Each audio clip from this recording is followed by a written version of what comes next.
Sa panguna o pagkabuo. Finally, sa wakas, nabuo na po ang ating kalipig sa lahat ng barangay. At eto, naganap na po ang inyong botohan or eleksyon para po sa Federation ng Kalipi Valenzuela Chapter.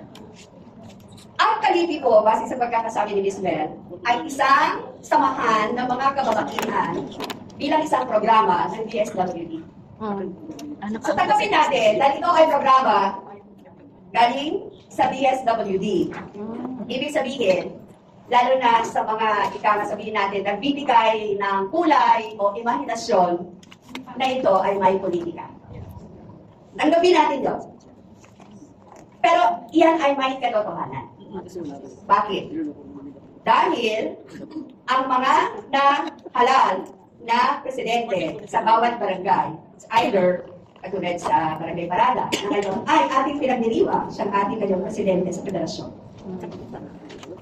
Bakit ko nabanggit ang bagay na ito? Dahil para lamang yung solo variant federation. Tandaan natin. Realidad na minsan o kadalasan nagbabanggaan ang ating mga tinatawag na pamantayan o conviction. Yung ating pinaniniwalaan. Yung ating mga filosofiya. Prinsipyo. Isa lamang po dapat ang pagbuklod sa atin.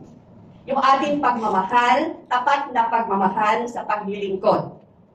Hindi dahil sa dinadala nating kulay sa politika, kung hindi sa ating layunin ng may katapatan, ng may katotohanan, ng may pag-aalam na mag-ikot.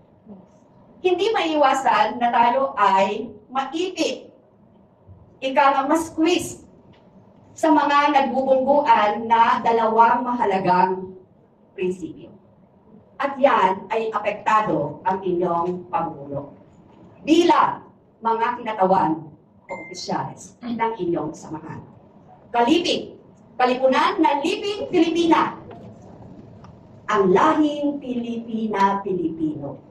Na ang pangunahing layunin ay maging, sabi nga, empowered tayo. Na hindi tayo na impluwensyahan ng anumang bagay na siyang maghahadlang sa atin makamit ang ating mga layunin upang ipaglaban ang karapatan ng mga kapatid. Nagsasalita po ako ng may damdamin bilang isang manggagawang panlipunan. So sana po ay hamon ko sa lahat. Malapit na po ang eleksyon sa barangay. Yun po ang aking pinupunto. Malapit na at itutuloy na. Although may usapin na huwag ituloy.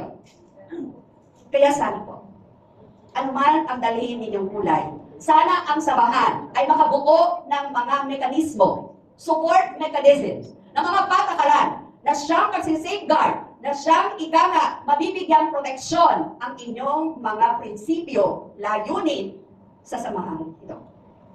Kaya po, congratulations sa inyong lahat! Valenzuela! Magandang sa Valenzuela! Ayan, magandang hapon po sa inyo. Ayos na.